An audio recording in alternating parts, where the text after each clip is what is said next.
Welcome home, brave heroes. I'm Ash, this is HeroQuest, and it's once again time to visit our local dungeon tree. This time, I opted to do things a little bit differently, going through the aisles and showing you things that I would pick up and buy just to unbox on the table over there in front of a camera.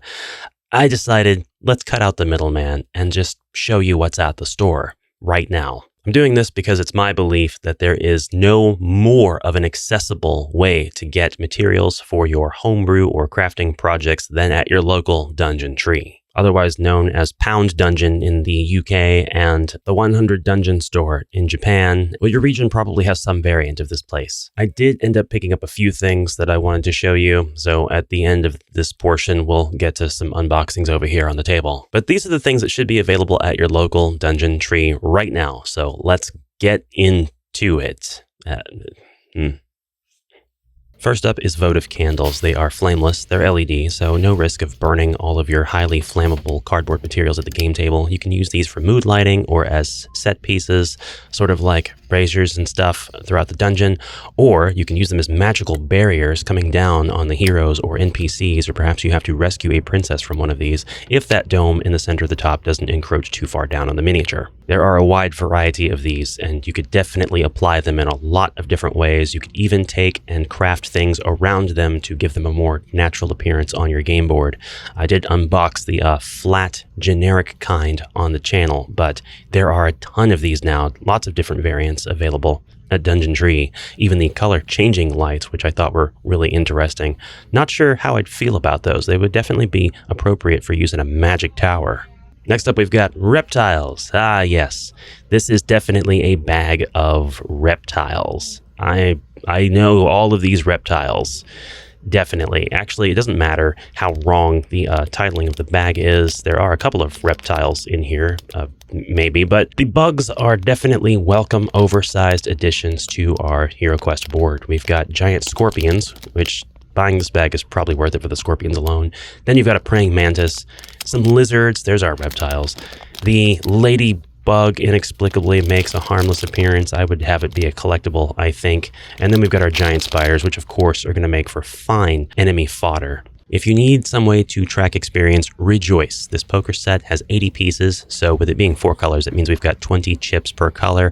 That's plenty of chips to hand out at your game table during a quest, and you could hand at least one out for every monster the hero dispatches on the game board during that quest. I would do probably yellow for undead, green for greenskins, obviously, but you could do blue for chaos or dread, and then red for heroes. You can have the heroes kind of earn these and trade them in. If they have a red chip, they can revive if they are killed, or red for chaos, blue for heroes, or blue for other types. That's just a way to track experience. Which experience point system you use to utilize these, though, that's up to you. Maybe this will inspire you to make your own experience point system. Next up is Peppa Pig, who we all know will definitely hit oh, no, wait, wrong section. Some of your players may want to use materials other than the character sheets to record their hero details. Maybe they have a roleplay backstory. Maybe they have items or quest notes or roleplay notes that they would like to have. This pack of mini comp books, I think, works really, really well for stuff like that. I've used these extensively for all kinds of stuff. They slip in the back pocket very easily, and there's 3 different colors per pack, so you can provide a little bit of customization for your heroes. I've seen them in more than these 3 colors, but it's possible that if you buy 2 packs to accommodate all 4 heroes, that 2 of those heroes will have the same color, but maybe that's not really so much of a big deal. Everything here is $1.25, so there are plenty of options to choose from. Plenty of thicker notebooks too, if you're a Zargon who would like to take a lot of notes and detail all kinds of traps and dangers for your heroes. I still think these packs of assorted color index cards are really cool. There are plenty of them here, and they provide ample fun and themed opportunity for your heroes to record their adventures and their spoils. And since a pack has 4 colors, it's really handy for when you would like for each of your player characters to have their own color. The normal white ones are, of course, available too. On paper, I love plastic storage, but I haven't been able to bring myself to buy any of these solutions at my local dungeon tree, except for maybe the flat trays with the 3 sections for my HeroQuest box. But even then, I probably wouldn't go through that again. I'm still looking for a better solution. So I don't know. If you've got ideas about these specific containers and use cases for them, let me know in the comments, and I'll consider them and maybe share them with other viewers on the channel. I do think that the Lazy Susan here is pretty neat. There's probably some way we can incorporate this into our HeroQuest game. And now I'll show you some stuff that did make it home with me. They still have these divided cases in the crafters section at my local Dungeon Tree. I'm sure they would have them at yours as well. I really like these cases. I think that these are the best things that they have had since they had the clear Hot Wheels cases. These are pretty much S tier. They're my favorite kind of storage because 1, they're clear.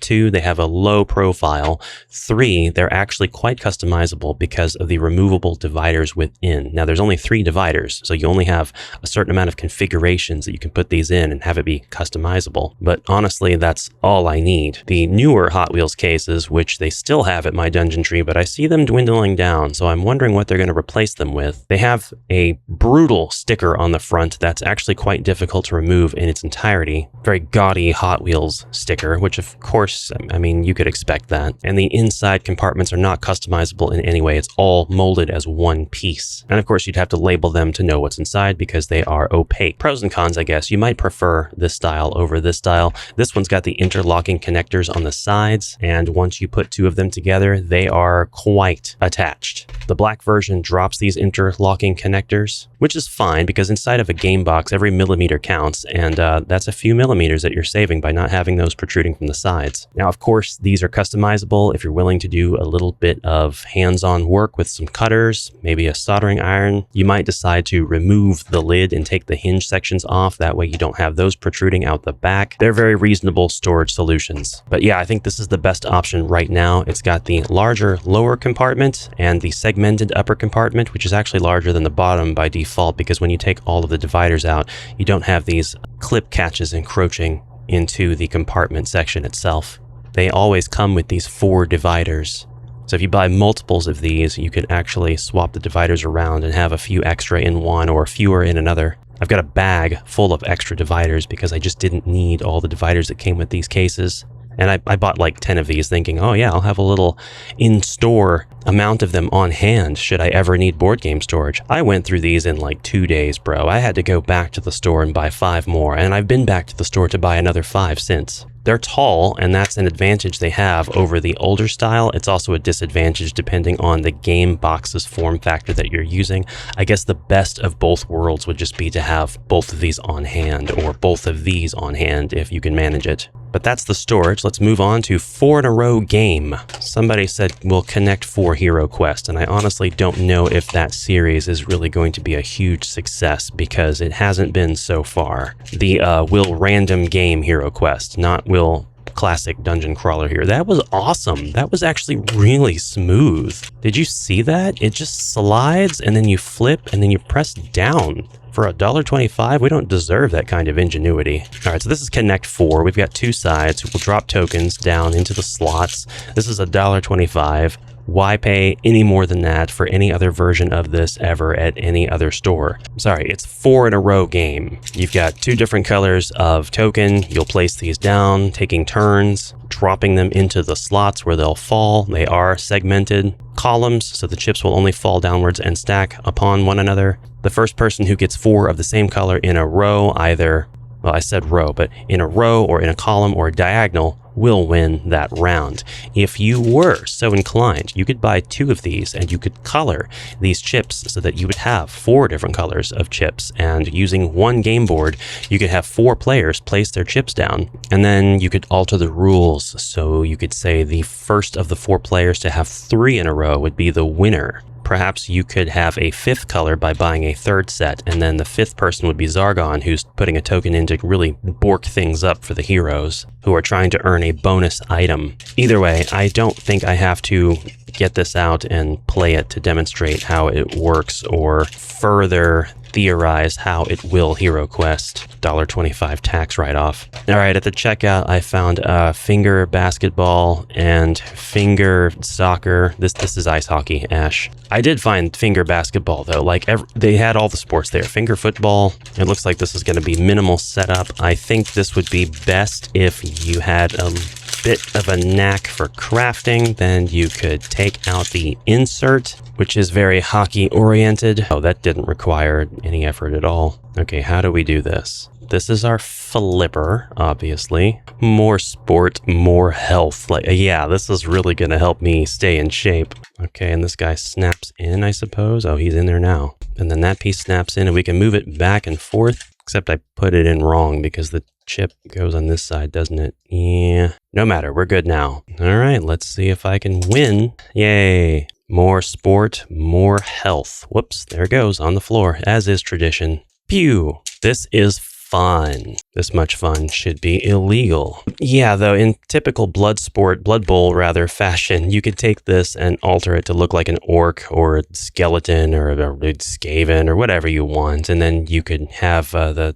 puck have a human hand on it. You could go ahead and draw out your fantasy. I was going to say fantasy hockey, but that's probably a real thing. Like fantasy football is a real thing and has nothing to do with actual fantasy. Like nothing to do with sword and sorcery fantasy. I guess this is more homebrew for your Blood Bowl. This one looks like it's going to be a little bit more involved. It's fingerboard soccer, and it looks like it's appropriate for 2 players because it's a foosball, right? I'm not even going to unbox this. I think you get the idea. Take out the insert, alter it with Blood Bowl graphics, and that's your HeroQuest homebrew, right? Right. Never were truer words spoken. Why am I thinking of all the things the $1.25 could have bought me? I could have gotten a pack of Trident gum. And the final thing I picked up was this mask, because I guess the Mardi Gras product holiday wave is coming up. And you can wear this to really show your players at the table that you're the boss. You are the Zargon, what you say goes, and you are the final authority.